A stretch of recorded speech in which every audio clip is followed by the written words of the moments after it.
Daily Useful Tagalog Sentences. Mainit ang panahon kaya naisipan ni nanay na maglaba. The weather was hot so mom thought about doing laundry. Nagluto si tatay ng masarap na adobo para sa aming hapunan. Dad cooked a delicious adobo for our dinner.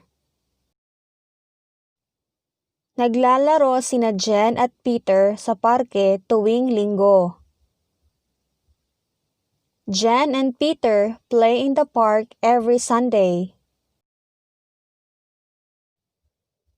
Sumama ako kina lolo at lola patungo sa Maynila. I went to Manila with my grandparents. Naglalakad si Maria patungo sa tindahan ni Aling Linda. Maria is walking towards Linda's store.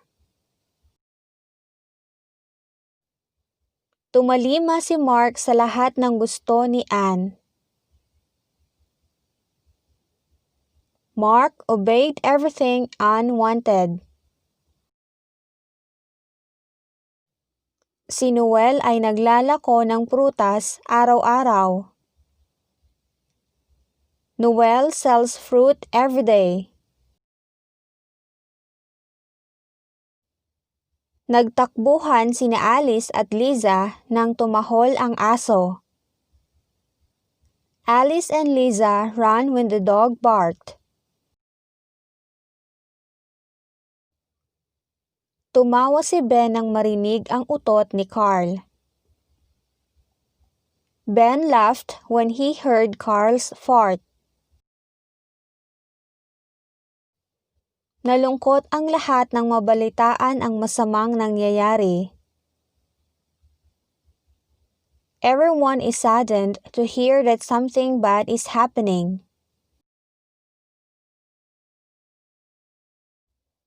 Abot langit ang lungkot na kaniyang nadarama dahil sa pagkawala ng kanyang kaibigan.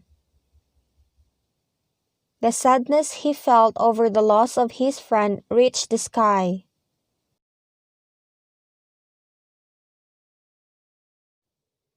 Nagliparan ang mga kaldero nang mag-away sina mama at papa.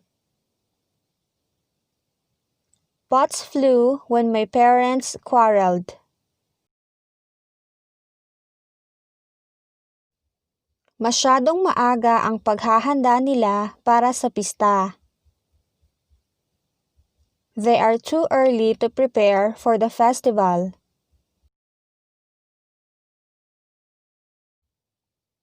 Marami ang nakakapansin sa kanyang pagbabago.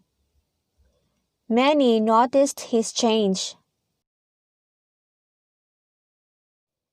Nagmamadali siyang umalis kaya naiwan niya ang kanyang gamit.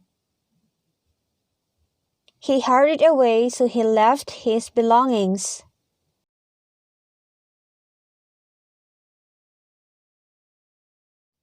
Naghahanap siya ng paraan para makauwi ng probinsya. He was looking for a way to get home to the province. Nakalimutan kong ipakita sa kanya ang bago kong damit. I forgot to show him my new clothes.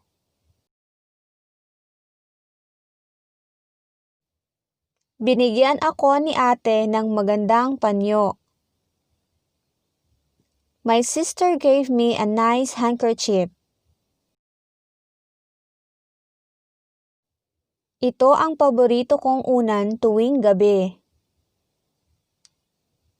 This is my favorite pillow at night. Maswerte ang makakapulot ng wallet ko. Whoever finds my wallet will be lucky. Pinuntahan ko si Mara sa kanila kaya lang wala siya. I went to Mara's house but she wasn't there.